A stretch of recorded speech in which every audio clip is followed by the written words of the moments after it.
ഇനി ഒരു കാര്യം കൊണ്ട് എനിക്ക് ചോദിക്കാനുള്ളത്, പലപ്പോഴും നമ്മൾ ഈ പാപം ചെയ്ത് കഴിയുമ്പോൾ നരകത്തിലേക്ക് പോകുന്നതാണ് ഇപ്പം നല്ല സാധ്യതയുണ്ട്, നരകപാപം ചെയ്ത് കഴിയുമ്പോൾ. പക്ഷെ പലരും പാപം ചെയ്യാനുള്ള കാരണം സാഹചര്യമാണ്. ഇപ്പോൾ ഉദാഹരണം ഞാൻ ഹിറ്റ്ലർ, അയാൾ ജനിച്ചു വളർന്ന സാഹചര്യം അങ്ങനെ ആയതുകൊണ്ടാണ് അയാൾ അതുപോലെ വലിയ പാപിയായി മാറിയത്. അതേസമയം അയാളുടെ വിശുദ്ധൻ്റെ കുടുംബത്തിലാണ് ആ മനുഷ്യൻ ജനിച്ചിരുന്നെങ്കിൽ അയാൾ വിശുദ്ധനായിപ്പോയത്. അപ്പം സാഹചര്യം, അതായത് മനുഷ്യൻ്റെ പാപം എന്ന് പറയുന്ന വ്യക്തിഗതമല്ല സത്യത്തിൽ, അത് സോഷ്യലി കൾച്ചറലി കണ്ടീഷൻഡാണ് അല്ലേ. അതായത് ഇപ്പം ആഫ്രിക്കയിൽ ചെന്നാൽ അവിടെ വ്യഭിചാരം സംഭവമില്ല. അവിടെ വിവാഹത്തിന് മുമ്പ് തന്നെ ഒരു സ്ത്രീയെ പ്രസവിച്ച് കഴിഞ്ഞാലേ അവളെ ഒരാൾ കല്യാണം കഴിക്കത്തുള്ളൂ. അപ്പോൾ അവിടെ ഈ പ്രമാണത്തിനൊന്നും അർത്ഥമില്ല. അതുപോലെ തന്നെ സാഹചര്യം, ചില പ്രത്യേക സാഹചര്യങ്ങളിൽ കൈക്കൂലിയൊന്നും കൊടുക്കാതെ നമുക്കൊരു കാര്യവും സാധിച്ചു കിട്ടത്തില്ല. അപ്പം ഇങ്ങനെയൊക്കെയുള്ള സാഹചര്യത്തിൽ പാപം എന്ന് പറയുന്നത് വ്യക്തിഗതം എന്നതിനേക്കാൾ ഉപരി സോഷ്യലി കൾച്ചറലി കണ്ടീഷൻഡാണ്. അപ്പോൾ അങ്ങനെ അതുപോലെ ചീത്ത സാഹചര്യങ്ങളിൽ ജനിച്ചു വളരുന്നവർ, തെരുവുകളിൽ അല്ലെങ്കിൽ ഗുണ്ടാസങ്ങളുടെ ഇടയിലൊക്കെ അങ്ങനെയൊക്കെ പെട്ടു പോകുന്നവർ, അവരൊക്കെ പാപം ചെയ്യുന്നു. അവർക്ക് മാനവപാപം ചെയ്യുന്നുണ്ട്, കൊലപാതകം, ആക്രമണം, ഇതെല്ലാം ചെയ്യുന്നുണ്ട്, വ്യഭിചാരമൊക്കെ ചെയ്യുന്നുണ്ട്. അപ്പോൾ അങ്ങനെയൊക്കെ ഉള്ളവർ ചെയ്യുന്നതിൻ്റെ കാരണം ഇതല്ലേ, സാഹചര്യമല്ലേ.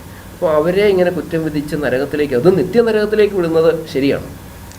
ഇപ്പോൾ പറഞ്ഞ പല വിഷയങ്ങളും പറഞ്ഞു, അതിനകത്ത് എല്ലാം ഒരേ കാറ്റഗറി പെടുത്താവുന്ന കാര്യമല്ല, ശ്രദ്ധിച്ചാൽ മനസ്സിലാവുമല്ലോ. എന്നാൽ പറഞ്ഞതുപോലെ തന്നെ ഈ നമുക്ക് പൊതുവിൽ പറയാവുന്നൊരു കാര്യം, ഭൂമി നമ്മളായിരിക്കുമ്പോൾ കത്തോലിക്കാ സഭയിൽ അംഗമായിരിക്കുകയും സഭ പഠിപ്പിക്കുന്ന അല്ലെങ്കിൽ സഭ നിർദ്ദേശിക്കുന്ന ആ നിയമാനുസൃതമായ ക്രമങ്ങൾ നമ്മൾ ജീവിക്കുകയുമാണ് സ്വർഗ്ഗത്തിൽ പോകാനുള്ള വഴി. കത്തോലിക്കാ സഭയുടെ മതബോധന 846 പഠിപ്പിക്കുന്നുണ്ട്. കത്തോലിക്കാ സഭ ഭൂമിയിൽ രക്ഷയ്ക്കാവശ്യമായ ഒന്നാണെന്ന് അറിഞ്ഞിട്ട് അതിൽ നിലനിൽക്കാത്തവനും അതിൽ പ്രവേശിക്കാത്തവനും ഒരിക്കലും രക്ഷ പ്രാപിക്കില്ലെന്ന് പഠിപ്പിക്കുന്നുണ്ട്. അപ്പോൾ ഒന്നാമത്തെ കണ്ടീഷൻ ഇതാണ്, ഭൂമിയിൽ രക്ഷയ്ക്ക് വേണ്ടി ദൈവം സ്ഥാപിച്ചിരിക്കുന്ന ഏക മാർഗം കത്തോലിക്കാ സഭയാണെന്നതിന് അറിവുണ്ടായിരിക്കണം. അപ്പോൾ അതിൻ്റെ അർത്ഥം എന്താണ്? അപ്പോൾ ഈ അറിവുള്ള വ്യക്തികളെ സംബന്ധിച്ച് കത്തോലിക്കാ സഭ പഠിപ്പിക്കും. ഇപ്പം നമ്മളെയൊക്കെ സംബന്ധിച്ച് വേറെ നിർവാഹമില്ല, സരസമായിട്ട് പറഞ്ഞു കഴിഞ്ഞാൽ. അപ്പോൾ അതേസമയം സഭയ്ക്ക് പുറത്തുള്ളവരെ സംബന്ധിച്ച് ഇപ്പോൾ അച്ഛൻ പറഞ്ഞതിലേക്ക് ഞാൻ വരികയാണ്. അതായത് സാഹചര്യം പ്രധാനപ്പെട്ടതാണ്. ഇത് മറ്റ് മതങ്ങളിലായിരിക്കുന്നവർക്ക്, മറ്റ് സഭാ സമൂഹങ്ങളിലായിരിക്കുന്നവർക്ക് ക്രിസ്തുവിനെ അവൻ്റെ സഭയെക്കുറിച്ച് അറിയാനുള്ള സാധ്യത അതിനകത്ത് പ്രധാനപ്പെട്ടതാണ്.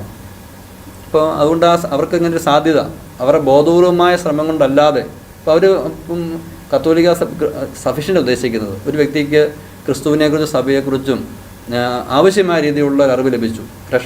ഇത് ക്രിസ്തുവും സഭയും രക്ഷയ്ക്കുള്ള ഏക വഴിയാണെന്നുള്ള അറിവ് ലഭിച്ചു സഫിഷ്യൻ്റായിട്ട്. എന്നിട്ടും ആ വ്യക്തി ക്രിസ്തുവിനേക്ക് സഭയിലേക്ക് വരുന്നില്ലെന്നുണ്ടെങ്കിൽ അതിൽ തന്നെ അവരുടെ ആത്മരക്ഷ തടയപ്പെടുകയാണ്. അല്ലാത്ത തരത്തിൽ അവരുടെ സാഹചര്യം അനുസൃതമായ രീതി, കാരണം അന്തിവിധി എന്ന് പറഞ്ഞു കഴിയുമ്പോൾ താരതമ്യം ചെയ്തൊരു വിധിയല്ലല്ലോ. ഓരോ വ്യക്തിയും വ്യക്തിപരമായ വിധിയല്ല കൊടുക്കുന്നത്, അവൻ്റെ സാഹചര്യം അനുസരിച്ചുള്ള വിധിയാണ് കൊടുക്കുന്നത്. ഇപ്പം കത്തോലിക്കാ സഭയിലായിരിക്കുമ്പോൾ തന്നെ ഒരാൾക്ക് ചെറുപ്പകാലം തൊട്ട് തന്നെ നല്ല സാഹചര്യങ്ങൾ ലഭിക്കുന്നു, വേറെ വ്യക്തിക്ക് നല്ല സാഹചര്യം ലഭിക്കുന്നില്ല. ഒരുപക്ഷേ ഈ സാഹചര്യം ലഭിച്ച വ്യക്തിക്ക് ഒത്തിരി വിശുദ്ധി നമുക്ക് തോന്നിയേക്കാം, മറ്റേ ആൾക്ക് തോന്നുകയില്ലായിരിക്കും. പക്ഷേ വിധി വന്നു കഴിയുമ്പോൾ ചിലപ്പോൾ സ്വർഗ്ഗത്തിൽ എത്തിക്കഴിയുമ്പോൾ രണ്ടാമത്തെ വ്യക്തിയായിരിക്കും ചിലപ്പോൾ മോള് നിൽക്കുന്നത്, ചിലപ്പോൾ അങ്ങനെ സാധ്യതയുണ്ട്. ഇപ്പം ദേവിയുടെ കൊച്ചുകാശിൻ്റെ ഒക്കെ ഉദ്ദേശിച്ചിട്ടുണ്ട് ഈശോ. അത് കാരണം ഉള്ളിലുള്ള ഇപ്പം നമ്മുടെ വിശുദ്ധ പൗസ്തീനനെ പറയുന്നുണ്ട്, ദൈവം വിജയത്തെ അല്ല പരിഗണിക്കുന്നത്, പ്രത്യേകിച്ച് അതിനുവേണ്ടി നമ്മൾ വിജയത്തിന് വേണ്ടി നമ്മൾ ചെയ്യുന്ന അധ്വാനത്തെ, അതിൻ്റെ സഹനത്തെയാണ് ദൈവം മുകളിലേക്കെടുക്കുന്നത്. ദൈവം നമ്മളൊരു സത്യം നമ്മൾ അറിഞ്ഞു കഴിയുമ്പോൾ അത് നമ്മൾ സ്വീകരിക്കാൻ വേണ്ടി നമ്മൾ കാണിക്കുന്ന ഒരു എഫേർട്ട്, അതിനുവേണ്ടി സഹനങ്ങൾ, എൻ്റെ വിജയമല്ല. വിജയം നൽകുന്ന ദൈവമാണല്ലോ, വിജയവും അല്ല. വാസ്തവത്തിൽ ഇതെല്ലാം കൃപയുടെ പ്രവർത്തനങ്ങളാണ്. അതേസമയം ബോധപൂർവമായ ക്രമാനുഗതമായ നമ്മുടെ ശ്രമം കൂടി ഇതിൻ്റെ പുറകിലുണ്ടാണ്. ഒരു ചോദ്യം ചോദിച്ചു, നമ്മൾ എനിക്ക് തോന്നുമ്പോൾ നമ്മൾ പറഞ്ഞുകൊണ്ട് വന്ന ഇപ്പം ബൈബിൾ സോഴ്സുകൾ പറയുമായിരുന്നല്ലോ. അതായത് നരകത്തെക്കുറിച്ചുള്ള ഔദ്യോഗിക സോഴ്സുകൾ. ഇപ്പോൾ നമ്മൾ ആദ്യം പറഞ്ഞത് ബൈബിളിനെ കുറിച്ച് പറഞ്ഞു, പിന്നീട് നമ്മൾ സഭയെക്കുറിച്ച്, സഭയുടെ പ്രബോധനത്തെക്കുറിച്ച് പറഞ്ഞു. നമ്മൾ എപ്പിസോഡ് തുടങ്ങിയതിന് എങ്ങനെയാണ്. അപ്പം എനിക്കൊന്ന് ആൾക്കാർക്കെല്ലാം ഉള്ള നമ്മൾ കഴിഞ്ഞ എപ്പിസോഡിൽ പറഞ്ഞതാണത്, എങ്കിൽ അത്ര പൂർണ്ണമായില്ലെന്ന് എനിക്ക് പിന്നീട് തോന്നി. അതായത് നമ്മൾ കാലികമായിട്ട് ചെയ്യുന്ന, അല്ലെങ്കിൽ ഏതാനും ഒരു പ്രാവശ്യം ചെയ്യുന്ന മാരകഭാവം, അല്ലെങ്കിൽ 10, 50, 60 വർഷം ചെയ്യുന്ന മാരകഭാവം, അതിൻ്റെ പേരിൽ നമ്മൾ എന്തുകൊണ്ടാണ് നിത്യനരകത്തിൽ പോകേണ്ടതായിട്ടുള്ളൂ. അപ്പോൾ അതിൻ്റെ ഒന്നാമത്തെ ഉത്തരം എനിക്ക് തോന്നുന്നത്, ഇനി അത് നമ്മൾ ഈ ഒരു യുക്തി അങ്ങ് മാറ്റി വെച്ചേക്കുക. അതിൻ്റെ പ്രഥമമായിട്ട് ഈശോ പറഞ്ഞ വചനവും സഭയുടെ പ്രബോധനം വിശ്വസിക്കുക. ഈശോ പറഞ്ഞിരിക്കുന്നത് നിത്യനരകമുണ്ട്, സഭ പഠിപ്പിക്കുന്നു നിത്യനരകമുണ്ട്. ആദ്യം വിശ്വസിച്ചേക്കുക. ഇപ്പോൾ ഒന്ന് രണ്ട് പല സരസമായി തോന്നുന്ന ഒന്ന് രണ്ട് കാര്യങ്ങളുള്ളത്. ഇപ്പം മൈക്കിൾ ആഞ്ചലോയുടെ കാലഘട്ടത്തിലാണ്, അച്ഛൻ ചിലപ്പോൾ കേട്ടുള്ള സംഭവമായിരിക്കും. മൈക്കിൾ ആഞ്ചലോയുടെ കാലഘട്ടത്തിൽ അപ്പോൾ അന്നത്തെ പോപ്പ്, എനിക്ക് തോന്നുന്നു ഇന്നസെൻ്റ് പോപ്പെന്ന് തോന്നുന്നു, പോപ്പ് ആഞ്ചലോട് പറഞ്ഞു നമ്മുടെ കത്തീഡ്രലിൻ്റെ മുകളിൽ, നമുക്കറിയാമല്ലോ ഇപ്പം ബൈബിൾ പുസ്തകമായിട്ട് ലഭിക്കുന്നതിന് മുമ്പ് ഈ ചിത്രങ്ങളിൽ കൂടെയൊക്കെയാണല്ലോ ബൈബിൾ സന്ദേശം പഠിപ്പിച്ചുകൊണ്ടിരുന്നത്.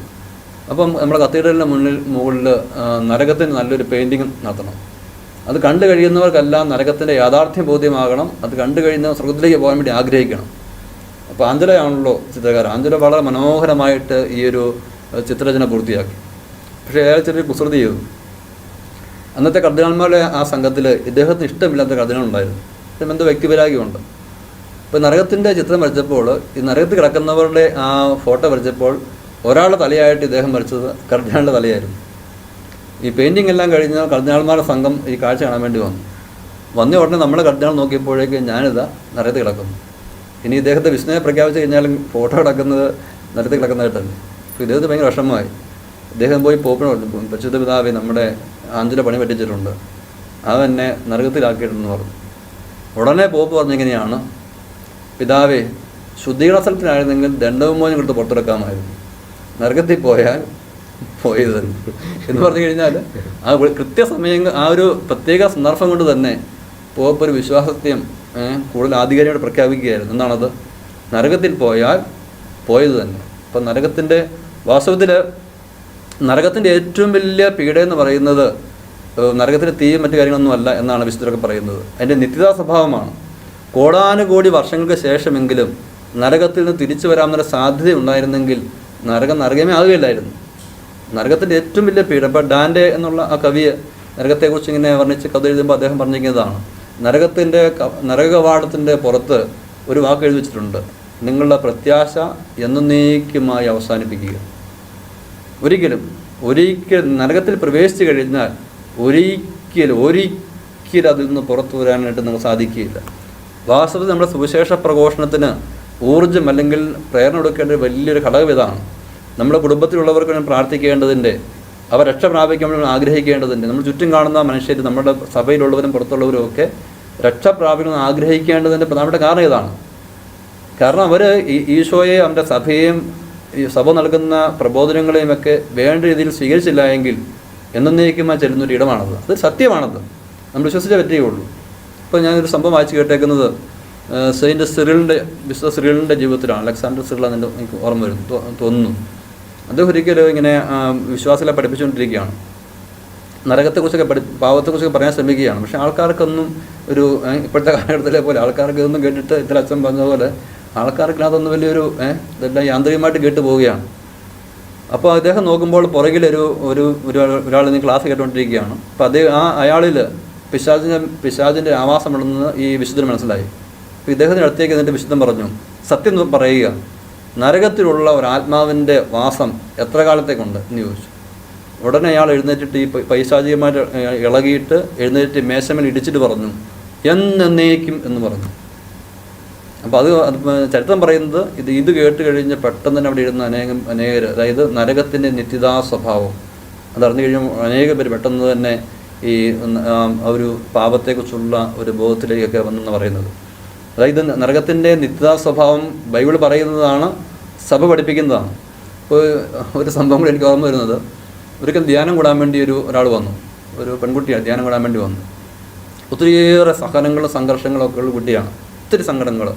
കാരണം നമ്മൾ തോർത്തുകൊണ്ട് പിഴിഞ്ഞാൽ തീരാത്ത രീതിയിലെ കണ്ണീരുണ്ടാകുന്ന സംഭവങ്ങളുണ്ട്. അപ്പോൾ അവൾ ധ്യാനം കൂടി ഒത്തിരിയേറെ അവൾക്ക് സന്തോഷമുണ്ടായി. എങ്കിലും ഇവളുടെ വീട്ടിലെ പ്രശ്നങ്ങൾ മൂലം ഭയങ്കര ആത്മഹത്യാ പ്രേരണ അവൾക്ക്. എനിക്ക് ആത്മഹത്യ എന്ന ചിന്ത എപ്പോഴും ഉള്ളത്.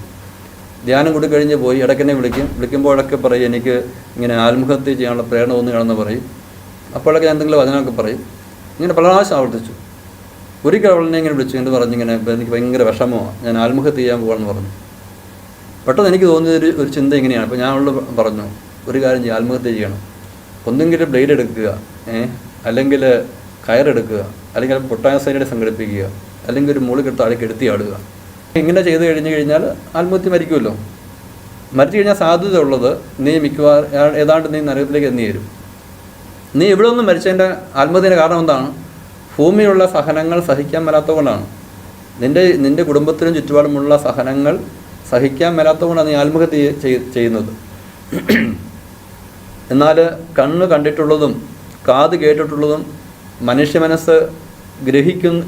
മനസ്സിന് ഗ്രഹിക്കാവുന്നതുമായ ഭൂമിയിലെ സഹനത്തെ സ്വീകരിക്കാൻ പറ്റിയില്ലെങ്കിൽ നീ ചെന്ന് ചേരുന്ന സ്ഥലം കണ്ണു കണ്ടിട്ടില്ലാത്തതും കാത് കേട്ടിട്ടില്ലാത്തതും മനുഷ്യ മനസ്സിന് ഗ്രഹിക്കാത്തതുമായ സഹനങ്ങളുടെ സ്ഥലമാണ്.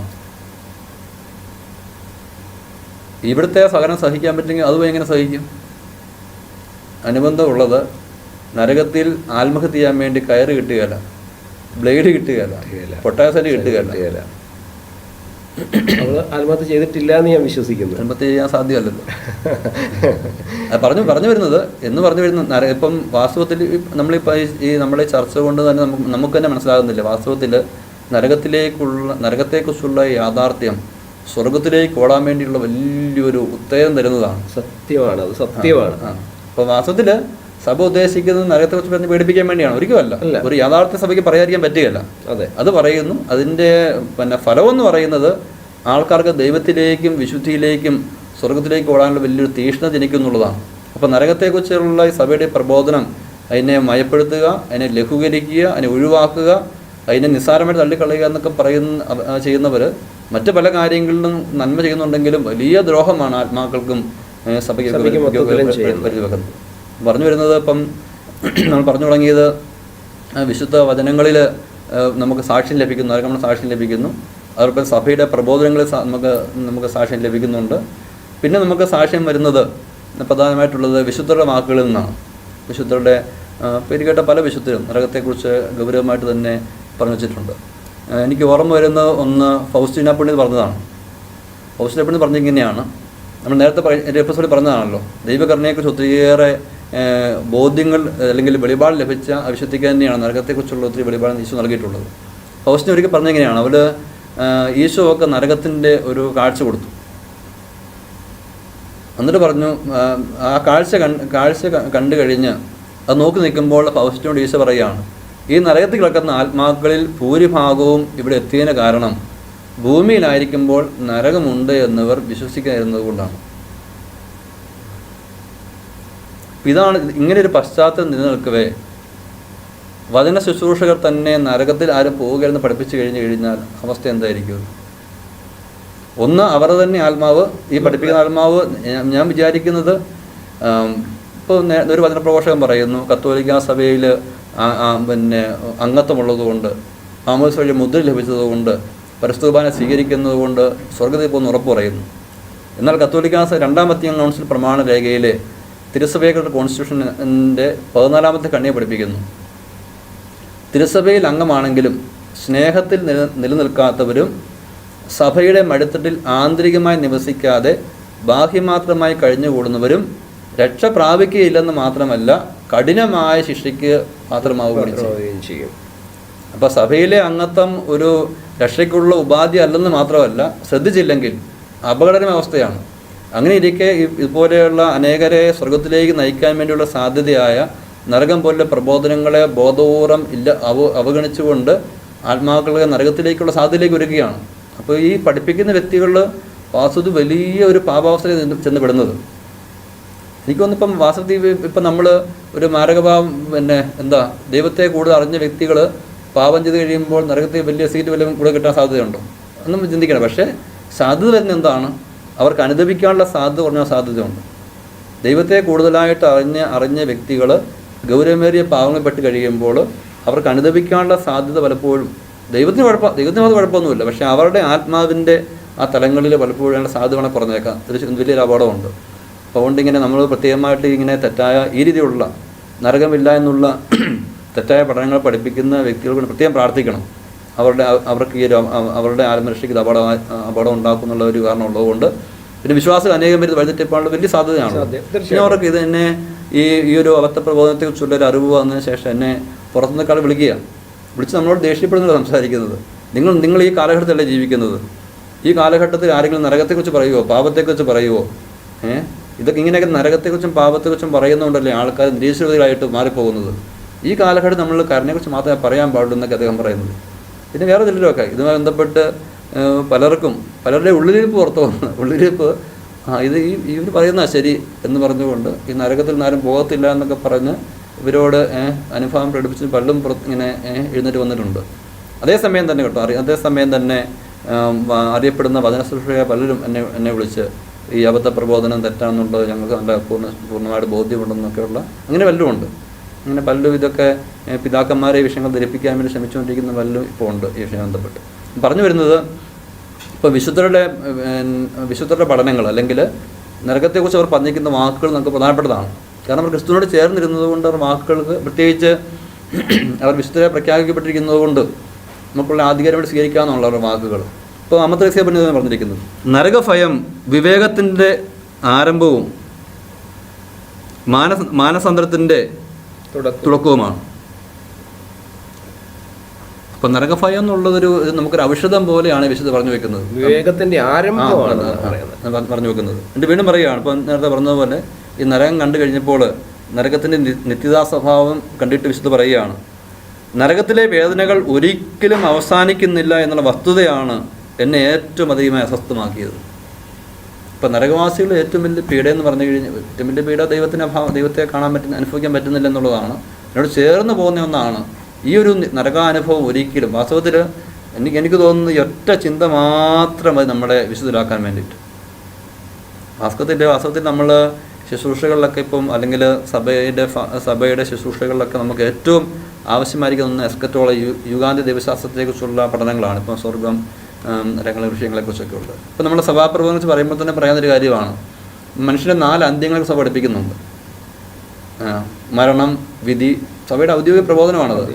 മനുഷ്യൻ്റെ 4 അന്ത്യങ്ങളെക്കുറിച്ച് അവിടെ കൃത്യമായിട്ട് സഭ പഠിപ്പിക്കുകയാണ്, നരകം എന്നുള്ള യാഥാർത്ഥ്യം പഠിപ്പിക്കുകയാണ്. പിന്നെ നമ്മളെന്നും ചൊല്ലുന്ന മനസ്താപനത്തിൽ വിശ്വാസികൾ നമുക്കറിയാമല്ലോ, എല്ലാം നമ്മൾ ആവർത്തിച്ച് ചെല്ലുന്നതല്ലേ നമ്മുടെ നരകവുമായി ബന്ധപ്പെട്ട്. മാത്രമല്ല പരിശുദ്ധയമ്മ സ്വർഗത്തിൽ നിന്ന് വന്നപ്പോൾ എപ്പോഴും പറയുന്നത് അതും വളരെ പ്രധാനപ്പെട്ടതാണ്. പ്രത്യേകിച്ച് ഫാത്തിമയിൽ ദർശനം ലഭിച്ച കുട്ടികളെ ഞാൻ ചിന്തിച്ചൊരു കാര്യം, കുട്ടികൾക്കാണ് നരകം കാണിച്ചു കൊടുത്തത്. അതെ, വലിയവർക്ക് പോലും അല്ല. കുട്ടികൾക്ക് പറഞ്ഞാൽ കണ്ടാൽ പേടിയാകുകയല്ലേ. അപ്പോൾ നമ്മളിപ്പോൾ ഇതൊക്കെ ആൾക്കാരെ പറഞ്ഞ് പേടിപ്പിക്കരുതെന്നാണ് പറയുന്നത്. പേടിപ്പിക്കുന്നുള്ള യാഥാർത്ഥ്യം പറയുകയാണ്. ഇപ്പം നരകത്തെക്കുറിച്ചുള്ള ഇപ്പം ഈ വിശുദ്ധ പിന്നെ അവിടെ ഉണ്ടായിരുന്നവർ പിന്നെ രണ്ടുപേരും വിശുദ്ധ പ്രഖ്യാപിക്കപ്പെട്ടല്ലോ. അപ്പോൾ അതുകൊണ്ട് അവർക്ക് ലഭിച്ച ഈ അനുഭവങ്ങളും പ്രധാനമായിട്ട് നമ്മൾ എണ്ണാവുന്നൊരു കാര്യമാണ്. പിന്നെ നേരത്തെ പറഞ്ഞ വിശുദ്ധ ബീഡ് സീനയിലെ കാതറിനെ ഒരിക്കൽ ദൈവം ദർശനം കാണിച്ചു കൊടുത്തു നരകത്തിൻ്റെ, എന്നിട്ട് സാത്താനെ കാണിച്ചു കൊടുത്തു. എന്നിട്ട് അതേക്കുറിച്ച് കാതറിയും പറഞ്ഞിരിക്കുന്നത് ഒറ്റ സെക്കൻഡേ കണ്ടുള്ളൂ സാത്താനെ. നമ്മൾ ദൈവത്തെ ആരും ഒരിക്കലും കണ്ടിട്ടില്ലല്ലോ ഇല്ല എന്ന് പറഞ്ഞ പോലെ സാത്താനെ ആരും ഒരിക്കലും കണ്ടിട്ടില്ല. ഇപ്പോൾ അവൻ്റെ ചില പ്രവർത്തനങ്ങളിലേ നമ്മൾ അറിയുന്നുള്ളൂ. സാത്താൻ ആയിരിക്കുന്ന അവസ്ഥയിൽ അവൻ്റെ വൈരൂപ്യം, അവൻ്റെ ഭീകരത, അതെല്ലാം നമുക്കത് വർണ്ണിക്കാൻ പറ്റുകയില്ല. ഇപ്പോൾ സീനയിലെ കാതറീൻ ഒറ്റ മാത്രമേ കണ്ടതേ ഉള്ളൂ. അവൾ വിശുദ്ധ പറഞ്ഞേക്കുന്നത് വീണ്ടും ഒരിക്കൽ കൂടി അങ്ങനെ കാഴ്ച കാണുന്നതിനേക്കാൾ 1000 വർഷം തീയിൽ കൂടി നടക്കാൻ ഞാൻ തയ്യാറാണെന്ന് പറഞ്ഞേക്കുന്നത്. അത് അത്ര ഭീകരമായിരുന്നു പറഞ്ഞു, ഒറ്റ സെക്കൻഡ് നേരത്തുള്ള ഈ സാത്താൻ്റെ ഇപ്പോഴുള്ള സാത്താൻ്റെ കൂട്ടം ഇത് പറഞ്ഞ് പേടിപ്പിക്കുന്നതല്ലോ, ഉള്ളൊരു യാഥാർത്ഥ്യത്തെക്കുറിച്ചുള്ള ഒരു കുറച്ചറിവ് നമുക്ക് നൽകുകയാണ്. പക്ഷേ ഇത് വാസ്തവത്തിൽ എനിക്ക് തോന്നിയിട്ടുള്ളൊരു കാര്യം, ഈ നരകത്തെക്കുറിച്ചുള്ള സഭയുടെ പ്രബോധനം വിശ്വസിക്കുന്നവർക്ക് അതൊരു ഭയം ഉണ്ടാക്കുകയില്ല. എന്ന് പറഞ്ഞു കഴിഞ്ഞാൽ വിശ്വാസിക്ക് ഇത് ചിന്ത ദൈവത്തിലേക്ക് അടുക്കാനുള്ള സഹായമാകുകയുള്ളൂ, ദൈവസ്നേഹം വർദ്ധിക്കുകയുള്ളൂ. അതേസമയം വിശ്വാസം എന്നല്ല വെറുതെ ഒരു അറിവ് ലഭിക്കുമ്പോഴാണ് മനസ്സിലായില്ലേ, വെറും ഒരു അറിവ്. ഇപ്പം കത്തോലിക്ക സഭയുടെ മറ്റെല്ലാ വിശ്വാസ രഹസ്യങ്ങളോടൊപ്പം തന്നെ നരകത്തെക്കുറിച്ച് കൂടി ഒരു വിശ്വാസം വരുന്ന വ്യക്തിക്ക് ഇത് ദൈവത്തിലേക്ക് അടുക്കാൻ സഹായമാകുകയുള്ളൂ. വെറുതെ നരകത്തെക്കുറിച്ച് മാത്രം കേട്ട് കഴിഞ്ഞാൽ ചിലപ്പോൾ നമുക്ക് പേടി തോന്നും, നമ്മൾ അറിയില്ലാത്ത വ്യക്തിയോട് രീതിയിൽ. ഇപ്പം നരകത്തെക്കുറിച്ച് മാത്രമല്ല പറയേണ്ടത്. ഇപ്പം നമ്മളിങ്ങനെ ചർച്ച സംഘടിപ്പിച്ചിരിക്കുന്നത്, നമ്മൾ സംസാരിക്കുന്നത് തന്നെ നരകത്തെക്കുറിച്ച് മാത്രം പറയാൻ വേണ്ടിയല്ല. പക്ഷേ ഇപ്പോൾ ഒരു പ്രത്യേക വിഷയം ഉണ്ടായിരിക്കുന്നു. അതുകൊണ്ട് തന്നെ ഇപ്പം അച്ഛൻ തന്നെ സൂചിപ്പിച്ചതുപോലെ തന്നെ നമുക്ക് ദൈവം അനുവദിച്ചു കഴിഞ്ഞാൽ ഭാവിയിൽ മറ്റ് വിശ്വാസ വിഷയങ്ങളെ കുറിച്ച് ഇതുപോലെ അല്ലേ ചർച്ചയ്ക്ക് തീർച്ചയായിട്ടും വേണം. നരകത്തിലെ പീഡകളെ കുറിച്ച് ഈശോ പറഞ്ഞിട്ടുണ്ട്, പുഴുണ്ട്, തീയുണ്ട്, അതൊക്കെ ഒരു ആലങ്കാരികമായി പറയുന്നതാണെന്ന് നമ്മൾ വ്യാഖ്യാനിക്കുന്നുണ്ട്. പക്ഷേ നരകത്തിലെ പീഡകളെ കുറിച്ച് ദൈവകരുണയുടെ അപ്പസ്തോലയായ ഫൗസ്റ്റീന പുണ്യവതിക്ക് ഈശോ എന്താണ് പറഞ്ഞു കൊടുക്കുന്നത്? അത് ഈശോ തന്നെയാണത് പറഞ്ഞു കൊടുത്തത്. അപ്പോൾ ഈശോ എന്താണ് നരകത്തിലെ പീഡകൾ എങ്ങനെയായിരിക്കുമെന്ന് ഒന്ന് പറയാം. നരകത്തിലെ പീഡകൾ 7 പീഡകളുണ്ടെന്നാണ് നേരത്തെ പറഞ്ഞതുപോലെ തന്നെ ഫൗസ്റ്റീന ഡയറിയിലെ 741 ഖണ്ഡികയിലാണ് അതുള്ളത് 7 പീഡകളെക്കുറിച്ചാണ്. 7 പീഡകളുണ്ടെന്നാണ് അതേക്കുറിച്ച് പറയുന്നത്. കൃത്യമായൊരു എന്തൊക്കെയാണ് പീഡ എന്നുള്ളതിനെക്കുറിച്ചുള്ള ഒരു കൃത്യമായൊരു ഓർമ്മ നമുക്ക് അടുത്ത എപ്പിസോഡിൽ നമുക്ക് പറയാൻ ശ്രമിക്കാം. എങ്കിലും 7 പഠിപ്പിക്കുന്നത്. ഒന്നാമത്തെ ഏറ്റവും വലിയ പീഡ ദൈവത്തെ നിത്യമായിട്ടുള്ള നഷ്ടപ്പെട്ടുന്ന അനുഭവം ആണ് ഏറ്റവും വലിയ പീഡ.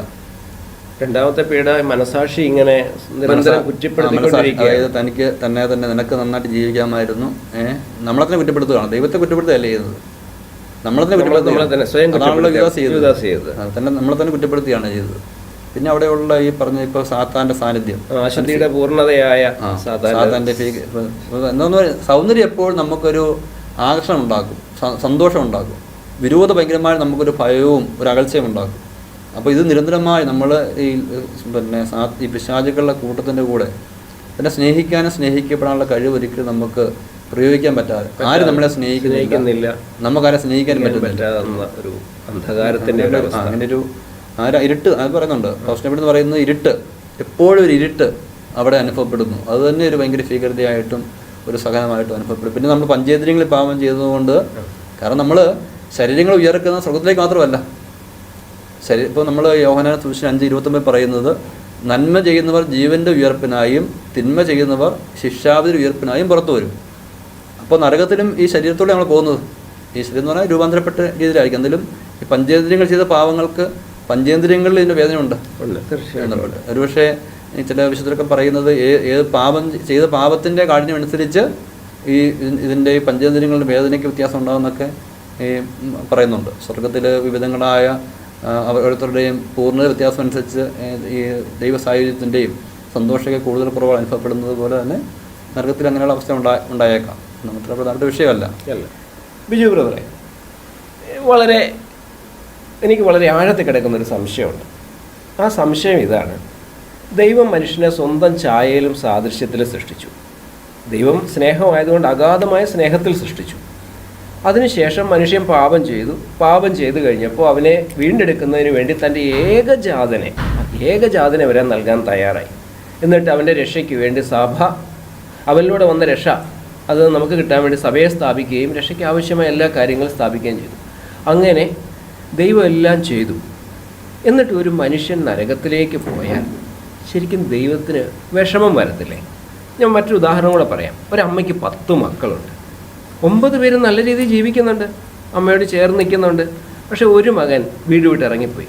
അമ്മ ഈ 9 മക്കളെ ഓർക്കുവോ അതോ 10ാമനെ ഓർക്കുവോ? അപ്പോൾ ഒരു അമ്മയുടെ മനസ്സിലെ അമ്മയേക്കാൾ വലിയ സ്നേഹമാണല്ലോ ദൈവസ്നേഹം. അങ്ങനെയാണെങ്കിൽ ആരെങ്കിലും നരകത്തിൽ പോകാൻ ദൈവം അനുവദിക്കുമോ? പ്രിയപ്പെട്ടവരെ, നമ്മൾ കഴിഞ്ഞ എപ്പിസോഡുകളിലൊക്കെ ചിന്തിച്ച വിഷയത്തിൻ്റെ ഒരു ബാക്കി എന്താണ് അച്ഛൻ നമ്മുടെ അച്ഛനെ ചോദ്യം ഉന്നയിച്ചിരിക്കുന്നത്. വാസ്തവത്തിൽ നമ്മളെല്ലാവരുടെ ഉള്ളിൽ, എൻ്റെയൊക്കെ ഉള്ളിൽ വളരെ ശക്തമായിട്ടുണ്ടായിരുന്ന ഒരു ചോദ്യമായിരുന്നു ഇത്. എനിക്ക് തോന്നുന്നത് ഈ നരകത്തെക്കുറിച്ച് തെറ്റായ പഠനങ്ങൾ പഠിപ്പിക്കുന്നവരൊക്കെ ഇതുപോലെയൊക്കെയുള്ള ചിന്തകളിൽ നിന്നാണ് യുക്തിയിൽ ഇതുപോലെ ഇപ്പോഴുള്ള ഈ തെറ്റായ പ്രബോധനങ്ങളിൽ മെനഞ്ഞെടുത്തേക്ക് എനിക്ക് തോന്നുന്നു.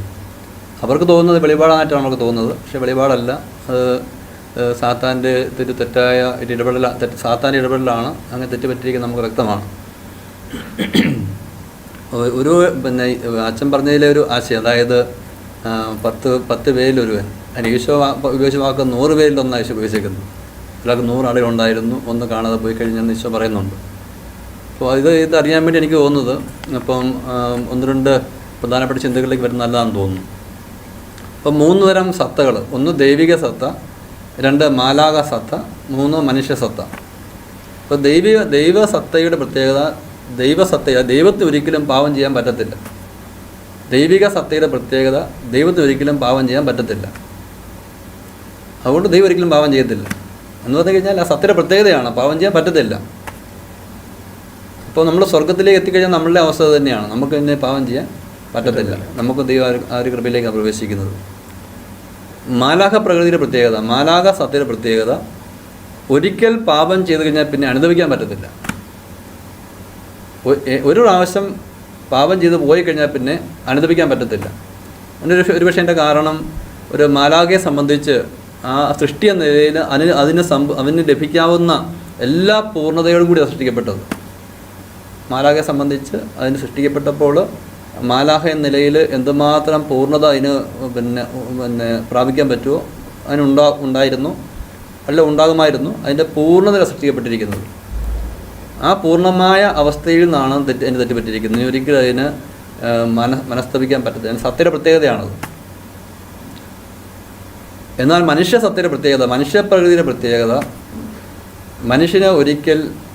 മനുഷ്യന് മരണം വരെയും അനുഭവിക്കാനുള്ള സാധ്യതയുണ്ട്.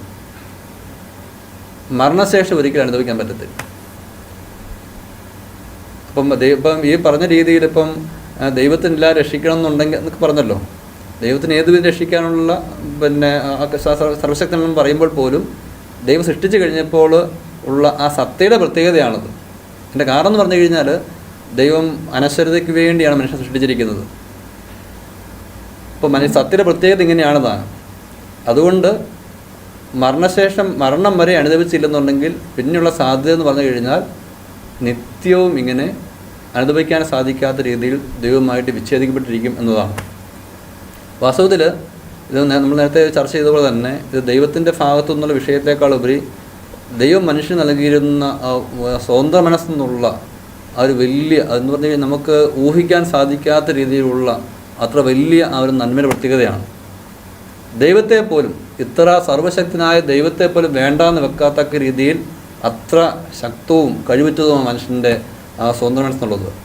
ജെറുസലേം പിടക്കോഴി കുഞ്ഞിനെ എന്നതുപോലെ നിങ്ങളെ എന്നോട് ചേർക്കാൻ വേണ്ടി ഞാൻ ആഗ്രഹിച്ചു, എങ്കിൽ നിങ്ങൾ സമ്മതിച്ചില്ല. ഇതാ ഞാൻ നിൻ്റെ വാതിൽക്കൽ വന്ന് മുട്ടുന്നു, ആരെങ്കിലും വാതിൽ തുറന്നു തന്നു കഴിഞ്ഞാൽ ഞാൻ അകത്ത് പ്രവേശിക്കാം. അപ്പോൾ ദൈവം ഒരാളെ പിടിച്ച് ദൈവം ഒരാളെ നിർബന്ധപൂർവ്വം പിടിച്ച് സ്വർഗത്തിൽ കൊണ്ടിരുത്തുന്ന വിചാരിക്കുക, അയാളെ മനസ്സ് ദൈവത്തിന് കിട്ടത്തില്ല. അപ്പം ഞാൻ ചിലപ്പോഴൊക്കെ ചിന്തിക്കാറുണ്ട് ഇങ്ങനെ ഒരു ഉദാഹരണമായിട്ട്, കോടീശ്വരനായ ഒരു മനുഷ്യന് പാവപ്പെട്ട ഒരു പെൺകുട്ടിയോട് സ്നേഹം തോന്നി, പക്ഷെ അവൾക്ക് ഇയാളെ ഇഷ്ടമില്ല, അവൾക്ക് വേറെ ആളെ ഇഷ്ടം. ഈ കോടീശ്വരനെ ഒട്ടും അവൾക്ക് ഇഷ്ടമില്ല.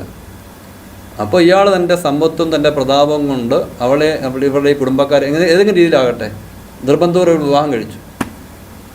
ഇവളുടെ ശാരീരിക സാന്നിധ്യം ഇയാൾക്ക് കിട്ടിയേക്കും, പക്ഷേ ഇവളുടെ സ്നേഹമോ ഇവളുടെ മനസ്സോ ഒന്നും ഇയാൾക്ക് കിട്ടത്തില്ല എന്ന് പറഞ്ഞപ്പോൾ ദൈവത്തിൻ്റെ സർവ്വശക്തി ഉപയോഗിച്ചുകൊണ്ട് ദൈവം ഒരാളെ നിർബന്ധിച്ച് പിടിച്ചു കൊണ്ടുപോയി സ്വർഗത്തിൽ കയറ്റി കഴിഞ്ഞു കഴിഞ്ഞാൽ ആളെ കാണുമായിരിക്കും, പക്ഷേ ആളുടെ സ്നേഹവും അങ്ങോട്ടും ഇങ്ങോട്ടും സ്നേഹവും ബന്ധമൊന്നും അനുഭവപ്പെടുകയില്ല. ഇപ്പോൾ മനുഷ്യൻ്റെ സ്വതന്ത്ര മനസ്സാണ് ഇന്നത്തെ പ്രധാനപ്പെട്ട നമ്മൾ പറയുന്നത് വില്ലനായിട്ട് നിൽക്കുന്നത് മനുഷ്യൻ്റെ സ്വതന്ത്ര മനസ്സാണ്. അപ്പോൾ അതുകൊണ്ട് ദൈവത്തിൻ്റെ സ്നേഹത്തിൻ്റെ കുറവല്ല. അപ്പോൾ ദൈവത്തിന് ഇവിടെ പിന്നെ ചിന്ത പറഞ്ഞു കഴിഞ്ഞാൽ എനിക്കൊരിക്കൽ തോന്നിയൊരു ദൈവം ഈശോനെ ഒന്നിപ്പിച്ച ഒരു ചിന്ത ഇതാണ്. അപ്പം നമ്മുടെ ശരീരത്തിലുള്ള ഒരു ജീവനുള്ളൊരു കോശം അത് നമ്മുടെ കൂടെ ഉള്ളപ്പോൾ നമ്മളതിനെ പ്രധാനമായിട്ട് കരുതുന്നു. ഒരു രോഗം ബാധിച്ചു കഴിഞ്ഞാൽ എന്നെ നീക്കം കളയുന്നു, നമ്മളിൽ നിന്ന് നീക്കം ചെയ്ത് കളയുന്നു. പിന്നെ നമ്മളതിനെ കുറിച്ച് ഓർക്കാറുണ്ടോ? ഇല്ല, ഓർക്കാറേ ഇല്ല. നമ്മളിൽ നിന്ന് വേർപെട്ട് കഴിഞ്ഞാൽ പിന്നെ അതേക്കുറിച്ച് ഓർമ്മ പോലും ഇല്ല. അതുകൊണ്ട് ദൈവത്തിൽ നിന്നും സ്വർഗവാസികളിൽ നിന്നും ഒരാൾ വിച്ഛേദിക്കപ്പെട്ട് നരകത്തിലേക്ക് പോയി കഴിഞ്ഞു കഴിഞ്ഞാൽ ദൈവത്തിനും സ്വർഗവാസികൾക്കും അയാളെക്കുറിച്ച് ഓർക്കുക പോലും സാധ്യമല്ലാത്ത രീതിയിലുള്ളൊരു കൃപയാണ് ആ സ്വർഗത്തിലുള്ളത്. ഓർക്കുമ്പോഴേ വിഷമവും നഷ്ടബോധവും ഫീൽ ചെയ്യുന്നത്. അതായത് മനുഷ്യരുടെ ആ ബന്ധങ്ങളെ വിലയിരുത്തുന്ന രീതിയിൽ നമ്മൾ സ്വർഗീയ ബന്ധങ്ങളെ കാണരുത്. വാസ്തവത്തിൽ അവസാന സമയത്ത് നമ്മൾ വിധിയാളനായ യേശു മുന്നിൽ നിൽക്കുമ്പോൾ എല്ലാ ആത്മാക്കൾക്കും ലഭിക്കുന്ന ഒരു വലിയ കൃപയെന്ന് പറഞ്ഞു കഴിഞ്ഞാൽ ദൈവിക ജ്ഞാനത്തിൻ്റെ പൂർണ്ണത, കാര്യങ്ങൾ വേണ്ട രീതിയിൽ. അപ്പോൾ എല്ലാവരും ദൈവത്തോട് പറയും, നീ എന്നെ നരകത്തിലേക്ക് വിടുന്നത് ശരിയാണെന്ന് അവരെന്നെ സമ്മതിക്കും. ഞാൻ ചില കാര്യങ്ങൾ ഇപ്പം നോട്ട് ചെയ്തതാണ്. എന്ന് പറഞ്ഞു കഴിഞ്ഞാൽ ഇപ്പം ദൈവം നമ്മളെ സൃഷ്ടിച്ചു എന്ന് പറഞ്ഞാൽ എല്ലാ പൂർണ്ണതയിലും ദൈവം നമ്മളെ സൃഷ്ടിച്ചു. അച്ഛൻ പറഞ്ഞ പോലെ യേശു നമ്മളെ രക്ഷിച്ചു. സഭയിൽ ദൈവം നമുക്ക് രക്ഷയ്ക്ക് ആവശ്യമുള്ള സമസ്തവും ദൈവം നമുക്ക് നൽകി കഴിഞ്ഞിരിക്കുകയാണ്. നേരത്തെ പറഞ്ഞതുപോലെ തന്നെ നമുക്ക് സ്വർഗം നമുക്ക് സ്വീകരിക്കത്തക്ക രീതിയിലുള്ള സ്വാതന്ത്ര്യം തന്നിരിക്കുകയാണ്. പിശാചും സകല ദൂതന്മാരെ നോക്കിയാൽ നമ്മളെ കൊണ്ട് പാപം ചെയ്യാൻ പറ്റത്തില്ല. ഇപ്പോൾ ഉൽപ്പത്തി പുസ്തകത്തിൽ നോക്കിക്കും, ഉൽപ്പത്തി പുസ്തകത്തിൽ സാത്താൻ വന്ന് ഹവയെ പ്രലോഭിപ്പിക്കുകയാണ്. സംഭവം വളരെ ലൈറ്റല്ലേ എന്ന് പറഞ്ഞു കഴിഞ്ഞാൽ ഹവയ്ക്ക് 100% പോളാന്ന് പറയാനുള്ള സാധ്യത ഉണ്ടായിരുന്നു. ഇതാ എല്ലാ സമയം സംഭവിക്കുന്നത്. അപ്പോൾ നമ്മുടെ സ്വന്തം മനസ്സിൽ എപ്പോഴും സാത്താനെ വേണ്ടാന്ന് നോക്കാനുള്ള സാധ്യത എപ്പോഴും ഉണ്ട്. പിന്നെ ദൈവം നമുക്ക് നിരന്തരമായി എന്ന് പറഞ്ഞു കഴിഞ്ഞാൽ ഞാൻ പറഞ്ഞു വരുന്നത് നമുക്ക് ദൈവം എന്തെല്ലാം നമ്മൾ പറയുന്നു, ദൈവം നമ്മളെ കൊണ്ട് വെറുതെ നരകത്തിലേക്ക് പോകാമെന്ന് നമ്മൾ പറയുകയാണല്ലോ. ഇത്ര സ്നേഹമുള്ള അപ്പനായ ദൈവം ഒരു മനുഷ്യൻ നരകത്തിലേക്ക് പോകുന്നിട്ടും ദൈവത്തിന് വിഷമം തോന്നുന്നില്ല എന്നുള്ളത്. പക്ഷെ അതിനു മുമ്പ് മനുഷ്യ ദൈവം എന്തെല്ലാം കൊടുത്തു. ഒന്ന് തന്നെ ദൈവന് പൂർണ്ണത നൽകി സൃഷ്ടിച്ചു. 2 അവൻ്റെ പാപത്തിൽ അവൻ രക്ഷിച്ചു. 3 സഭ വഴി എല്ലാ നന്മകളും എന്തെല്ലാം ആവശ്യമുണ്ടോ അതെല്ലാം നൽകി കഴിഞ്ഞിരിക്കുകയാണ്. നല്ല സ്വതന്ത്ര മനസ്സ് നൽകിയിരിക്കുന്നു. പിന്നെ നിരന്തരം അവസരം കൊടുത്തുകൊണ്ടിരിക്കുകയാണ്. അപ്പം നമ്മളെ സംബന്ധിച്ച് നമ്മൾ കണ്ടിട്ടില്ല, ചില മനുഷ്യർ ഭയങ്കരമായ രോഗം വന്നു കഴിയുമ്പോഴാണ് ദൈവത്തെ അറിയുന്നത്. നമ്മൾ രോഗം ദൈവനെ നശിപ്പിക്കുന്ന, ദൈവം എന്നെ ശിക്ഷിക്കുന്നു പറഞ്ഞുകൊണ്ടിരിക്കുമ്പോൾ വേറെ മനുഷ്യനാണ് പറയുന്നത് ഈ രോഗം എനിക്ക് അനുഗ്രഹമായെന്നാണ് പറയുന്നത്. അപ്പോൾ രോഗം പോലും ദൈവത്തെ അറിയാനുള്ള അനുഗ്രഹമാണ്. അപ്പോൾ കഷ്ടപ്പാടുകൾ അല്ലെങ്കിൽ നെഗറ്റീവ് എന്ന് പറഞ്ഞാൽ നമ്മൾ പലപ്പോഴും നെഗറ്റീവ് കാണുന്ന പല സാഹചര്യങ്ങളുമാണ് മറ്റ് പല വിശുദ്ധരാക്കിയിട്ടുള്ളത്. അപ്പം നീ എന്നെ ഇതുപോലെ സാഹചര്യത്തിനാക്കിയതുകൊണ്ടല്ലേ ഞാനിങ്ങനെ മോശമായി പോയതെന്ന് നമ്മൾ പറയുമ്പോൾ ചില വിശുദ്ധർ പറയും, ദൈവത്തെ നിങ്ങൾ കുറ്റം പറയരുത്, അതുപോലെ സാഹചര്യം എന്നെ പുണ്യനാക്കിയെന്ന് പറയും. അപ്പോൾ നമുക്ക് നല്ല അവസരങ്ങൾ, മോശപ്പെട്ടെന്ന് തോന്നുന്ന അവസരങ്ങൾ പോലും നമുക്ക് നല്ല അവസരങ്ങൾ തന്നിരിക്കും വിശുദ്ധരാകാൻ വേണ്ടിയിട്ട്. പിന്നെ പ്രധാനപ്പെട്ട ഒന്ന് പ്രവർത്തക പ്രസാദപരമാണ്. അത് സഭയുടെ വിശ്വാസമാണ്. ഈ ഗ്രേസിനെക്കുറിച്ച് പഠിപ്പിക്കുന്ന കാര്യമാണ്. ദൈവം എല്ലാ മനുഷ്യർക്കും അവരായിരിക്കുന്ന അവസ്ഥയിൽ ഒരു പ്രവർത്തക എന്ന് പറഞ്ഞു കഴിഞ്ഞാൽ അവരെ അനുതാപത്തിലേക്ക് നയിക്കാനുള്ള ഒരു കൃപ കൊടുക്കുന്നുണ്ട്. ഒരു മാർഗഭാവിക്ക് ആവശ്യമുള്ള ഒരു കൃപയായിരിക്കുകയല്ല, ലഘുഭാവിക്ക് ആവശ്യം. പക്ഷേ എല്ലാ മനുഷ്യർക്കും, മറ്റ് മതങ്ങൾ എല്ലാ മനുഷ്യർക്കും, പ്രത്യേകിച്ച് ഇപ്പോൾ ഈശോയുടെ കുറിച്ച് പറഞ്ഞ യോഗ്യതകൾ കൊണ്ട് അവനെ അനുതാപത്തിലേക്ക് നയിക്കത്തക്ക ഒരു കൃപ ദൈവം കൊടുക്കുന്നുണ്ട്. അതവൻ സ്വീകരിക്കുന്നില്ല എന്നുള്ളത് ഇത് ഒരു കാര്യം. മറ്റൊരു പ്രധാനപ്പെട്ട കാര്യം, എല്ലാ മനുഷ്യനെ സൃഷ്ടിച്ചു കഴിഞ്ഞപ്പോൾ അവൻ്റെ ഉള്ളിൽ ദൈവത്തിൻ്റെ സഹജ വാസന ദൈവത്തെ അറിയാൻ അന്വേഷിക്കാൻ വേണ്ടിയാണ്. ഇപ്പോൾ നമ്മൾ ജനിച്ചു കഴിയുമ്പോൾ ഞാൻ ജനിക്കുമ്പോൾ തന്നെ എനിക്ക് പല്ലുണ്ട്, പക്ഷെ പുറത്ത് വന്നിട്ടില്ല എന്ന് പറഞ്ഞൊരു കുഞ്ഞ് ജനിച്ച് വീഴുമ്പോൾ തന്നെ ദൈവത്തെ അറിയാനും അന്വേഷിക്കാനും സ്നേഹിക്കാനും സ്വർഗത്തിലേക്ക് പോകാൻ വേണ്ടിയുള്ള ഒരു ആന്തരിക ചോദന ദൈവം വെച്ചിട്ടുണ്ട്. ഞാൻ പറയുന്നതെല്ലാം സാധ്യതകളാണ്. ഇതെല്ലാം ദൈവം മനുഷ്യനെ ഭൂമി നൽകുന്ന സാധ്യതകളാണ്. പിന്നെ ശുദ്ധീകരണ സ്ഥലം, മരിച്ചു കഴിഞ്ഞാലും പൂർണ്ണമായില്ലെങ്കിൽ ശുദ്ധീകരണത്തിൽ പോയി അവിടെ പോയി ശുദ്ധീകരിക്കാം. അതായത് ജീവിച്ചിരിക്കുന്ന സമയത്ത് മുഴുവൻ പാപം ചെയ്താൽ അവസാന സമയം വരെയും അനുഭവിക്കാനുള്ള സാധ്യത. പിന്നെ ഈ നമ്മൾ പറഞ്ഞല്ലോ സാഹചര്യങ്ങൾക്കനുസരിച്ച് വിധിക്കുകയുള്ളൂ. ഞാൻ പറഞ്ഞു വന്നത് ദൈവം എല്ലാ രീതിയിലും സ്വർഗത്തിലേക്ക് പോകാനുള്ള സാധ്യതകൾ ഇതുപോലെ എന്തെല്ലാം വേണ്ടി ചെയ്യാൻ വേണ്ടി പറ്റുമോ അതെല്ലാം ചെയ്ത് വെച്ചിരിക്കുകയാണ്. അതുകൊണ്ട് അന്ത്യദിന സമയത്ത് ഇപ്പോൾ നമ്മൾ ഈ പാപം നമ്മളിൽ ആഹ്ലാദമേൽപ്പിച്ച യുക്തിയിൽ നമ്മൾ നെഗറ്റീവായിട്ട് ചിന്തിക്കുന്നുണ്ടെങ്കിലും അന്ത്യദിന സമയത്ത് ശരിയായ ജ്ഞാനത്തിൽ നമുക്ക് മനസ്സിലാവും ദൈവം ചെയ്തതെല്ലാം നല്ലതാണ്. ദൈവം എന്നെ നരകത്തിലേക്ക് പോകാൻ അനുവദിക്കുന്നതും നല്ലതാണ്, എനിക്കതാണ് ചേർന്നത്. ദൈവമേ നീ എന്നെ നരകത്തിലേക്ക് വിടുന്നത് നീതിയാണെന്ന് നമ്മൾ തന്നെ പറയും. യുവദാസ് പറഞ്ഞതുപോലെ നിഷ്കളങ്ക രക്തം കൊടുത്ത് ഞാൻ പാപം ചെയ്തു. അല്ലാതെ ചിലർ വ്യാഖ്യാനിക്കുന്നത് പോലെ എന്നെ പാപം ചെയ്യാൻ വേണ്ടി ദൈവം സൃഷ്ടിച്ചു, തള്ളിവിടാൻ എന്നുള്ള ചിന്തയൊന്നുമല്ലത്. അവൻ തന്നെ സമ്മതിച്ചു അവൻ്റെ ഈ വിഷയത്തെക്കുറിച്ച് പറഞ്ഞു വരുന്നത്. അപ്പം ഒന്ന് നമ്മൾ നരകത്തിൽ പോകുന്നു, അല്ലെങ്കിൽ ആരെങ്കിലും നരകത്തിൽ പോകുന്നത് കൊണ്ട് ദൈവത്തിനും സ്വർഗവാസികൾക്കും നഷ്ടബോധം ഉണ്ടാകുന്നില്ല. ജീവൻ ഉള്ള ശരീരത്തിൽ നിന്നും പിന്നീട് ജീവൻ നഷ്ടപ്പെട്ടൊന്ന് വിച്ഛേദിപ്പെട്ട് കഴിയുമ്പോൾ നമ്മൾ ഓർക്കാതിരിക്കുന്നത് പോലെ ദൈവത്തിനും സ്വർഗവാസികൾക്കും ആ ഒരു സർവശക്തി എന്നുള്ള ആ ഒരു നന്മയിൽ അങ്ങനെ കഴിവുണ്ട്. പിന്നെ ദൈവം ഈ പറഞ്ഞ രീതിയിൽ ദൈവം ആരെങ്ങനെ സാധ്യമാകുന്നതിൻ്റെ മനുഷ്യനെ സംബന്ധിച്ച് സ്വർഗത്തിലേക്ക് പോകാനുള്ള സാധ്യത മുഴുവൻ നൽകി. അതുകൊണ്ട് മനുഷ്യൻ തന്നെ പറയും ലാസ്റ്റ് ഞാൻ നരകത്തിൽ പോകുന്നതുകൊണ്ട് ഒരിക്കലും ദൈവം അത് കുറ്റക്കാരനല്ല. ഇപ്പോൾ നമ്മൾ കുറ്റക്കാരനായിട്ട് ദൈവത്തെ പ്രതികൂട്ടി നിർത്തിയിരിക്കുകയാണ്. പക്ഷേ അന്ത്യദിന സമയത്ത് എല്ലാ മനുഷ്യരും പറയും കുറ്റക്കാരൻ ഞാൻ തന്നെയാണെന്നുള്ളത് പറയും. യൂത്ത് കാറ്റഗിസം 162 പഠിപ്പിക്കുകയാണ്, ദൈവം ആരെയും ശപിച്ച് നരകത്തേക്ക് തള്ളുന്നില്ല. അപ്പോൾ അതൊരു പ്രധാനപ്പെട്ട ഒരു എനിക്കൊന്ന് പറയേണ്ട ഒരു വിഷയമാണ്. പലരെ സംബന്ധിച്ചുള്ള ചിന്ത ഇതാണ്, ദൈവത്തെക്കുറിച്ചുള്ള അവരുടെ വിഷമം ഇതാണ്, ദൈവം എന്നെ നരകത്തിലേക്ക് വിടുന്നു, ദൈവം എന്നെ ദൈവം ആരെയും ശിക്ഷിച്ച് നരകത്തിലേക്ക് വിടുന്നില്ല. ഒരു മനുഷ്യൻ ബോധപൂർവ്വം നരകത്തിലേക്ക് പോവുകയാണ് ചെയ്യുന്നത്, സെലക്ട് ചെയ്യുകയാണ് ചെയ്തത്. അപ്പം നരകത്തിലേക്ക് ദൈവത്തെ പൂർണ്ണമായി നിഷേധിച്ച് നരകത്തിലേക്ക് പോകുന്ന മനുഷ്യനെ അവൻ്റെ ഇഷ്ടം ദൈവം അനുവദിക്കുന്നത് മാത്രമേ ചെയ്യുന്നുള്ളൂ. അതാണ് അതിൻ്റെ വിധി എന്ന് പറഞ്ഞു കഴിഞ്ഞാൽ. ദൈവം ആരെയും ശപിച്ച് നരകത്തേക്ക് തള്ളുന്നില്ല. മനുഷ്യൻ തന്നെയാണ് ദൈവത്തിൻ്റെ കരുണാപൂർവമായ സ്നേഹം നിഷേധിക്കുകയും ദൈവത്തോടുള്ള ഐക്യത്തിൽ നിന്ന് തന്നെ ഒഴിവാക്കിക്കൊണ്ട് പൂർണ്ണ മനസ്സോടെ നിത്യജീവൻ ഇല്ലാതാക്കുകയും ചെയ്യുന്നത്. ഇപ്പോൾ ഞാൻ വെറുതെ ചിന്തിക്കാറ്, ഇപ്പോൾ ഒത്തിരി വിശുദ്ധരൊക്കെ ഇരിക്കുന്ന ഒരു കൂട്ടായ്മയിലേക്ക് ഒത്തിരി അവസ്ഥയിലുള്ള വ്യക്തിയെ കയറ്റിവിട്ട് കഴിഞ്ഞാൽ അവന് എന്തായിരിക്കും അത്? അവന് ആ അവസ്ഥയിൽ നരകമായിരിക്കും. അപ്പം പാപത്തെ അയക്കുന്ന വ്യക്തിയെ സ്വർഗ്ഗത്തെ വിട്ട് കഴിഞ്ഞാൽ ആ സ്വർഗ്ഗം അവന് നരകമായിരിക്കും. അപ്പോൾ ദൈവ സ്വർഗത്തിലേക്ക് ഒരു ആത്മാവിനെ പ്രവേശിപ്പിച്ച് കഴിഞ്ഞാലും സ്വർഗമായി അനുഭവിക്കാനുള്ള വിശുദ്ധി എന്നുള്ള ആ മാധ്യമം അവനില്ല. സ്വർഗത്തെയും ദൈവത്തെയും അതല്ല ഈശോനെ പറഞ്ഞല്ലോ, ഹൃദയവിശുദ്ധിയുള്ളവർ ഭാഗ്യവാന്മാർ, അവർ ദൈവത്തെ കാണും, അല്ലെങ്കിൽ ആ സ്വർഗം ആസ്വദിക്കുന്ന തരത്തിലാണ്. വിശുദ്ധി എന്നുള്ള മാധ്യമം ഇല്ലാത്തതുകൊണ്ട്, അല്ലെ വിശുദ്ധി എന്നുള്ള കണ്ണില്ലാത്തതുകൊണ്ട് ദൈവത്തെ സ്വർഗത്തെ അവരെ കാണാൻ അനുഭവിക്കാൻ പറ്റുന്നില്ല. വാസ്തവത്തിൽ എനിക്ക് തോന്നുന്നു ഇപ്പം നരകത്തെക്കുറിച്ചുള്ള ചില ചിന്തകൾ, ഒന്ന് നമ്മളിങ്ങനെ ഈ നരകത്തെക്കുറിച്ചുള്ള അമിത വർണ്ണന കൊണ്ടാണ്, ഭയങ്കര തീയാണ്, അതുമാണ് ഇതുമായി ബന്ധപ്പെട്ടെങ്കിൽ തീയുണ്ടോ ഇല്ലെന്നുള്ള രണ്ടാമത്തെ കാര്യം. സഭയുടെ നരകത്തെക്കുറിച്ചുള്ള പ്രബോധനത്തിൽ സഭ പഠിപ്പിക്കുന്നത് കാറ്റഗിസ്റ്റ് 1033 ഭാഗത്ത് പഠിപ്പിക്കുന്ന ഇതാണ്: നരകം എന്നുള്ളത് ദൈവത്തോടുള്ള നിത്യവിച്ഛേദനമാണ്. സ്വർഗം എന്നുള്ളത് പരിശുദ്ധ ത്രിത്വത്തോടും പരിശുദ്ധി അമ്മയോടും എല്ലാ വിശുദ്ധരോടും സ്വർഗവാസികളോടൊപ്പമുള്ള ഒരു സംസർഗമാണെങ്കിൽ, നരകം എന്നുള്ളത് ഈ ത്രിത്വൈക ദൈവത്തിനുള്ള വിച്ഛേദനമാണ്. പിന്നെ അതായത് പിന്നെ ക്രിസ്തുമതത്തിന് ലോകത്തിൽ വേരൂന്നായ്മ ഉണ്ടാക്കിയിരിക്കുന്ന എല്ലാ മതങ്ങൾക്കുള്ള ഒരു അവശ്യ ഘടകമാണ് സ്വർഗവും നരകവും.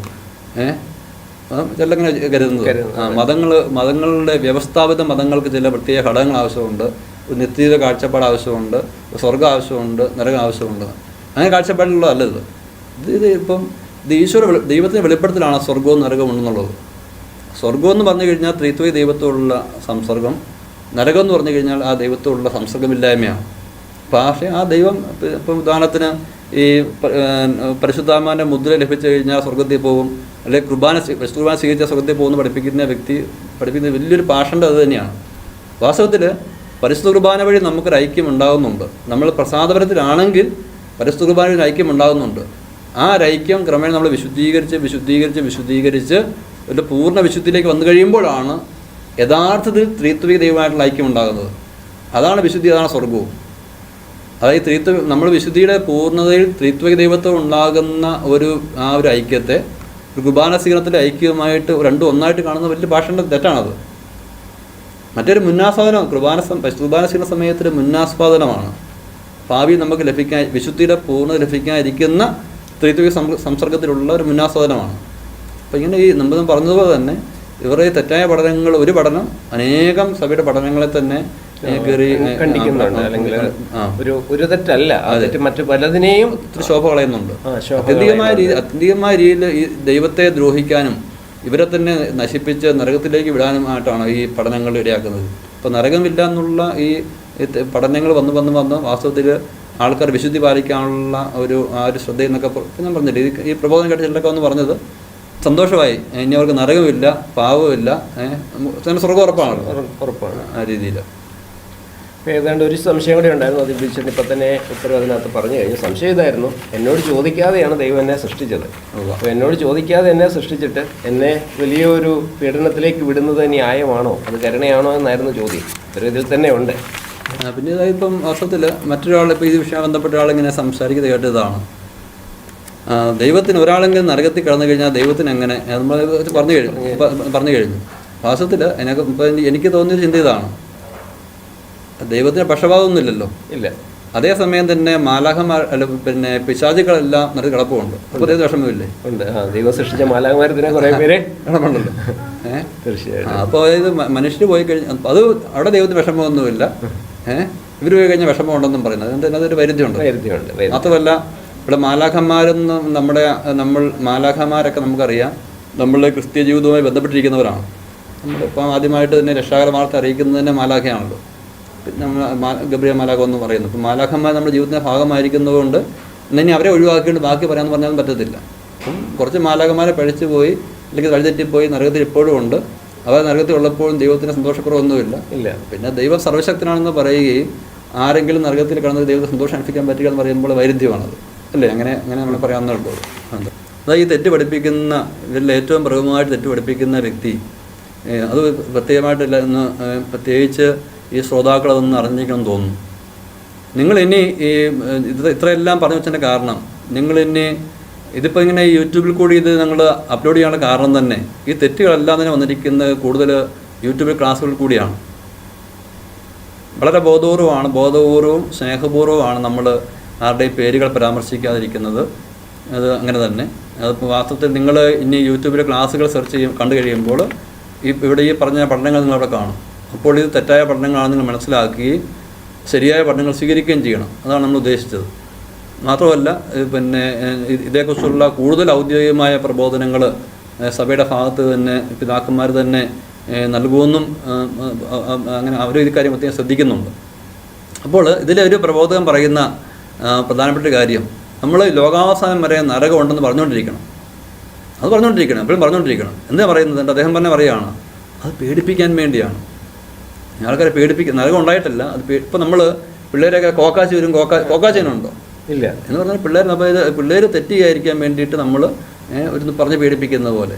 അപ്പോൾ അതൊക്കെ വളരെ ഇത് കേട്ട് കഴിയുമ്പോൾ യുക്തിക്ക് ഭയങ്കര ശരിയായിട്ട് തോന്നുമല്ലോ, ആൾക്കാർക്ക് സന്തോഷമാകും എല്ലാ രീതിയിലും. അപ്പോൾ ഇങ്ങനെ ഇപ്പോൾ ഇതൊരു അബദ്ധപ്രബോധനമായിട്ട് തന്നെ ശ്രോതാക്കളെ മനസ്സിലാക്കണം. വാസ്തവത്തിൽ ഈ തെറ്റ് പഠിപ്പിക്കുന്ന വ്യക്തികളെ പ്രോത്സാഹിപ്പിക്കുന്നവരും തീർച്ചയായിട്ടും വലിയ തെറ്റ് തന്നെയാണ് ചെയ്തത്. ഇവരിങ്ങനെ തെറ്റ് പഠിപ്പിക്കുന്നുണ്ടെന്ന് മനസ്സിലായിട്ടും ഇവരെ തിരുത്താൻ വേണ്ടി ശ്രമിക്കാതിരിക്കുകയും ഇവരിങ്ങനെ തന്നെ പോകാൻ വേണ്ടി പൊക്കോട്ടെന്ന് വിചാരിക്കുകയും ചെയ്യുമ്പോൾ വലിയ തെറ്റ് തന്നെയാണ് അവരും ചെയ്യുന്നത്. അവർ ഈ തെറ്റിൻ്റെ തന്നെ ഭാഗമായിട്ട് തരികയാണ് ചെയ്യുന്നത്. അതുകൊണ്ട് ദയവ് ചെയ്ത് ഈ തെറ്റായ പ്രബോധനങ്ങൾ നടത്തുന്നവരെ പ്രോത്സാഹിപ്പിക്കല്ല ചെയ്യേണ്ടത്. ചെറുകൂടി പ്രാർത്ഥിക്കുകയും ഇത് തെറ്റാണ് നിങ്ങൾക്ക് ബോധ്യമാകുന്നുണ്ടെങ്കിൽ തിരുത്തി കൊടുക്കാൻ വേണ്ടി ശ്രമിക്കുകയാണ് ചെയ്യേണ്ടത്. അല്ലാതെ എന്തെങ്കിലും പ്രത്യേകമായ രീതിയിലുള്ള മനസ്സിന്ദ്രം അവരോടുള്ള വൈകാരികമായ സ്നേഹം കൊണ്ടോ അല്ലെങ്കിൽ എന്തെങ്കിലും പ്രത്യേക പ്രസ്ഥാനത്തോട് താല്പര്യം കൊണ്ടോ ഒന്നും നമ്മുടെ ഈ തെറ്റിനെതിരെ കണ്ണടയ്ക്കല്ല ചെയ്യേണ്ടത്. പിന്നെ മറ്റൊരു കാര്യം എന്താ ഉള്ളത്, വാസ്തവത്തിൽ എനിക്ക് തന്നെ അറിയാം, എൻ്റെ ജീവിതത്തിൽ ഈ കാലഘട്ടം 10 വർഷത്തോളമായിട്ട് ശുശ്രൂഷ ചെയ്യുമ്പോഴൊക്കെ പിതാക്കന്മാരും മറ്റു വല്ലതുമൊക്കെ നമ്മളെ പല തിരുത്തൽ നൽകിയിട്ടുണ്ട്. വാസ്തവത്തിൽ സഭ നമ്മുടെ അമ്മയാണ്. സഭ നമ്മുടെ അമ്മയാണ്. ഞാനിപ്പോൾ ചിന്തിക്കാറുള്ളതാണ്, നമുക്ക് ഒരു കൂടിയ ഭൂമിയിൽ 10, 70, 80 വർഷം. സഭയ്ക്ക് വയസ്സ് ഇപ്പോൾ 2000 വയസ്സായി. നമ്മൾ പണ്ടോട്ട് കേട്ടുള്ള വാക്കാണ്, പ്രായമുള്ള പറഞ്ഞ് കേൾക്കണം എന്ന് പറഞ്ഞിട്ടുള്ള കാര്യമാണ്. നമ്മളെയൊക്കെ എത്രയോ ജ്ഞാനം സഭയ്ക്കുണ്ട്. നമ്മളുടെ പരിമിതമായ അറിവിൽ നമുക്ക് ഒത്തിരി തെറ്റുപറ്റാനുള്ള സാധ്യത ഉണ്ട്. അപ്പോൾ അതുകൊണ്ട് ഇപ്പോൾ ഈ പറഞ്ഞ തെറ്റായ ചില പഠനങ്ങൾ വന്നിരിക്കുന്നു നിങ്ങളുടെ പഠനങ്ങളിൽ. അതുകൊണ്ട് നിങ്ങൾ അതിനകത്ത് നിരാശപ്പെടുകയോ ഒന്നും ചെയ്യേണ്ട ആവശ്യമില്ല. അത് ആർക്ക് തെറ്റ് പറ്റാവുന്നേ ഉള്ളൂ. വിഷമകരമായ കാര്യം എന്നുള്ള ഇത്രയും തെറ്റുകൾ ഉണ്ടായിട്ടും ഇത് തെറ്റുകളല്ല എന്ന രീതിയിൽ ഇങ്ങനെ നമ്മൾ മുന്നോട്ട് പോകുന്നതിനെക്കുറിച്ചാണ്. പ്രത്യേകമായ ഒരു വെളിപാട് ഞങ്ങൾക്ക് ലഭിച്ചു, അതെങ്ങനെയെങ്കിലും സഭ മുഴുവൻ പരത്തണം. ലോകത്ത് ആർക്കും ലഭിക്കാത്ത വെളിപാടാണ്. അതുകൊണ്ട് എന്തെല്ലാം പ്രശ്നങ്ങളുണ്ടായാലും ആരെല്ലാം എതിർത്താലും ഇത് ഞങ്ങൾ പിടിച്ചു എന്ന് ഇത് എത്തിച്ചിരിക്കുന്നൊക്കെ ചിന്ത ഒരു വലിയൊരു കാര്യമായിട്ടാണ് തോന്നുക. അപ്പോൾ ഇതുവഴി ഉണ്ടാകുന്ന ചില സഹനങ്ങളൊക്കെ ഞങ്ങൾക്കുണ്ടാകും. ആ സഹനങ്ങളെല്ലാം ഞങ്ങളുടെ ഈ വലിയ ഒരു വിശ്വാസം കാത്തുസൂക്ഷിക്കാൻ വേണ്ടി ഞങ്ങൾ അത് സ്വീകരിക്കുന്നൊക്കെ പറയുന്നത് വലിയ കാര്യമായിട്ട് തോന്നുന്ന തന്നെയും തെറ്റായ കാര്യങ്ങൾക്ക് വേണ്ടിയാണ് ഇത്ര രീതിയിലുള്ളൊരു ശ്രമം നടത്തുന്നത് നമ്മൾ ഓർമ്മിക്കണം. അപ്പോൾ അതുകൊണ്ട് സഭയുടെ ഭാഗത്ത് നിന്ന് തിരുത്തൽ നൽകുമ്പോൾ വളരെ സന്തോഷപൂർവ്വം സ്വീകരിച്ച് എളിമയോടെ സ്വീകരിച്ച് വിശ്വാസികൾക്ക് മാതൃകയാണ് ചെയ്യേണ്ടത്. പറഞ്ഞതുപോലെ നിങ്ങൾ ഓർമ്മിക്കണം, നിങ്ങളെ ശ്രദ്ധിക്കുന്ന ലക്ഷക്കണക്കിന് പേര് ലോകത്തുണ്ട്. അവരുടെ ആത്മരക്ഷയെ തന്നെ എടുത്താണ് നിങ്ങൾ ഇവിടെ ഇങ്ങനെ കളിക്കുന്നു എന്നുള്ള ചിന്ത കൂടി എപ്പോഴും ഉണ്ടാകണം. സഭയെ ഒരു നോക്കുകുത്തിയായിട്ട് നിർത്താതെ സഭയെ നമ്മൾ വിധേയപ്പെട്ടുകൊണ്ട് സഭയെ നമ്മളെക്കാൾ വലുതായി കണ്ടുകൊണ്ട് സഭയുടെ ജ്ഞാനം സ്വീകരിച്ചുകൊണ്ട് മുന്നോട്ട് പോകാനുള്ള ഒരു എളിമയും ഒരു നൈർമല്യമാണ് കാണിക്കേണ്ടതെന്ന് എനിക്ക് തോന്നുന്നു.